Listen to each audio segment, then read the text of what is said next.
What happens when the man known for crushing dreams with a single word is faced with a reality? He can't control his own child's pain. Simon Cowell, the famously tough judge from The X Factor and Britain's Got Talent, has faced countless auditions, controversies, and critics, but nothing compares to the emotional journey he's taken as a father. After his son's heartbreaking diagnosis, the world saw a transformation no one expected. Behind the sharp critiques is a heart reshaped by love, struggle, and sacrifice. Stay with us as we uncover Simon Cowell's emotional goodbye to the life he once knew. It all began on February 14, 2014. While millions exchanged roses and chocolates for Valentine's Day, Simon Cowell welcomed his first child into the world. Eric Philip Cowell, named after Simon's late father Eric Selig Philip Cowell, arrived with a quiet power that shifted the axis of Simon's world. The man who once swore he'd never become a father, claiming he was too old, too selfish, too focused on work, suddenly found himself overwhelmed by a love he hadn't felt since the loss of his parents. "After I lost my parents, I genuinely believed I would never feel that kind of love again," he once shared. "Until I saw that scan, I was besotted from the start." Simon wanted to do things differently. Eric would not be raised in the typical celebrity bubble. There would be no flashy excess, no spoiled upbringing, and certainly no red carpet childhood. Simon envisioned a life rooted in love, discipline, and grounding values. But as Eric moved through his early years, something quietly gnawed at Simon's peace.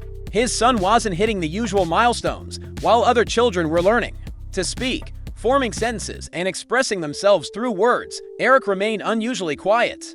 He was bright, incredibly observant, and deeply aware of his surroundings, but silent. At first, Simon rationalized it. Maybe Eric was just a late talker, maybe he was shy, but as time passed, his worry grew.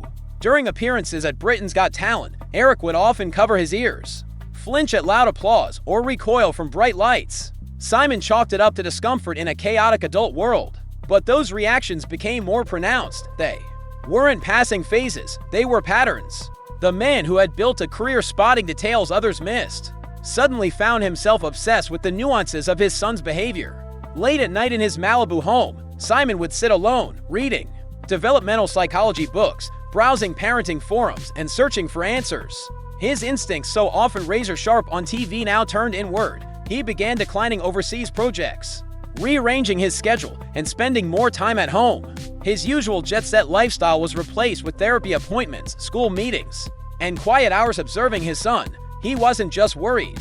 He was preparing himself for something he couldn't yet name. When Eric turned 4, the family took a vacation that was meant to be a moment of joy and rest, but instead, it became a wake-up call. At a resort dinner, the mix of music, clinking glasses, and unfamiliar voices overwhelmed Eric. He covered his ears, rocked back and forth, and seemed lost in distress. That night, Simon called his partner, Lauren Silverman, and the two made a life-changing decision. They would seek professional help, not because they feared something was wrong, but because they wanted to understand and support their son better. The evaluations took months.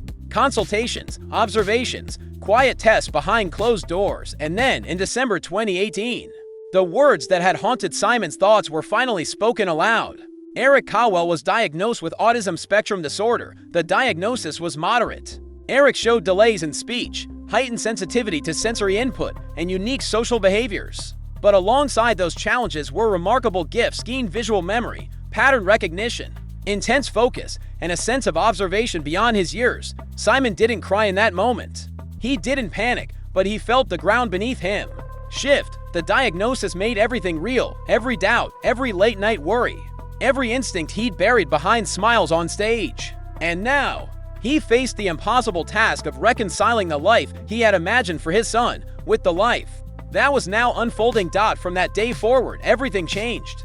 Simon's lavish Malibu estate was redesigned to accommodate Eric's sensory needs. Harsh lighting was replaced with soft, calming tones. Rooms were made quiet, predictable, and soothing. Routines became sacred. Every playdate, every outing, every simple trip to the park was carefully planned to avoid overwhelming stimuli.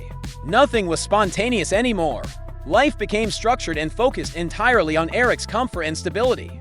Therapies began: speech therapy, occupational therapy, and behavior interventions tailored to Eric's needs. Simon attended every session he could. He watched as his son struggled to form simple words, as therapists worked patiently to help him navigate a world that didn't always make sense. Each small breakthrough, a word spoken, eye contact made, a moment of connection felt like a miracle.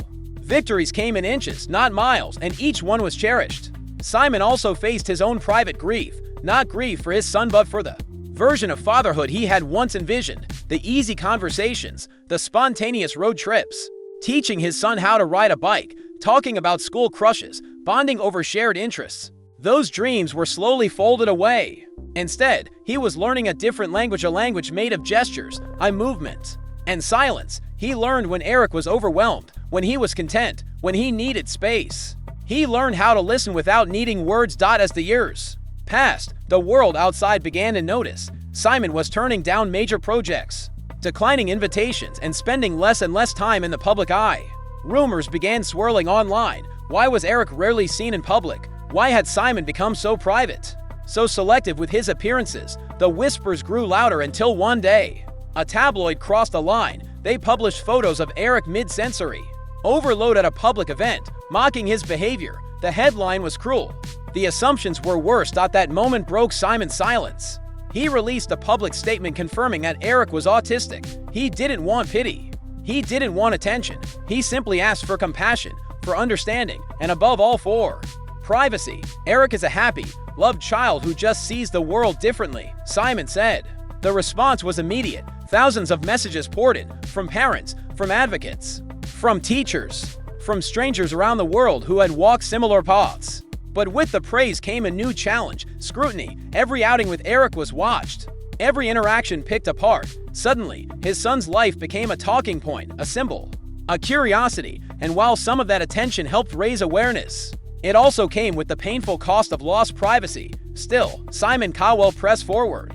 He began working with autism organizations, supporting early intervention programs, advocating for awareness and acceptance. But he never used Eric to promote a cause. He never gave interviews exploiting his son's condition. He didn't want to become a poster parent for autism.